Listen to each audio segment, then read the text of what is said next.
Баршаңызға сәлем достар.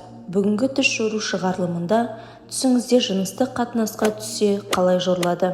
Ең алдымен каналға тіркеліп, видеоға лайк басып, өз ойларыңызды комментарияға қалдырыңыздар. Түсіңізде қызбен жақындасу өмірге қанағаттанбаушылықты білдіреді. Ғашығыңызбен сіз емес басқа еркекті көрсеңіз, араларыңызда түсіністік жоқ екендігін, жанжалдар көп екендігін білдіреді. Түсіңізде қызбен жыныс қатынасына агрессияшыл болсаңыз, билік пен авторитетке құмарсыз. Төсек қатынасында ләззат ала алмасаңыз, қалауыңызға жетсеңіз де ол сізге қуаныш әкелмейді. Нәтижесінде тек талқыға қалып, өкініш сезінесіз. Еркекпен төсек қатынасына түсу барлық жоспарларыңыздың орындалуына, сексті бақылап орынмен айналыспасаңыз, мойындаушылыққа куә боласыз. Бөгде ермен жыныс қатынаспен айналысу өмірдегі өзгерістерге қазір тиімді бұғауындасыз. Бұл түс оларды жақын арада бұзып шығатыныңызды білдіреді.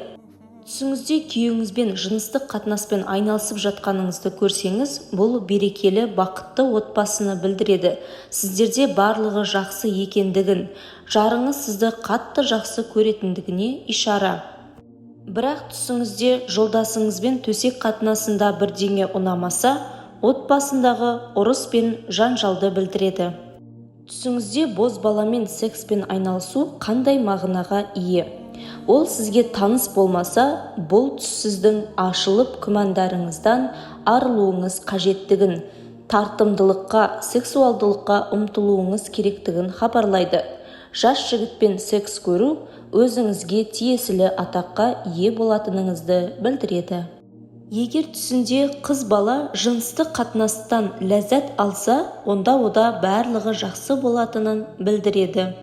Түсінде бөтен адаммен жыныстық қатынасқа түсіп жатқанын көрсе, бұл адамға сәттілік, өмірдегі жақсы кезеңді білдіреді. Осымен бүгінгі түс жору шығарылымы аяқталды. Видеоға лайк басып, каналды қолдау ретінде тіркеліп, жаңа видеоларды жіберіп алмау үшін қоңыраушаны басып қойыңыздар. Келесі кездескенше сау саламатта болайық.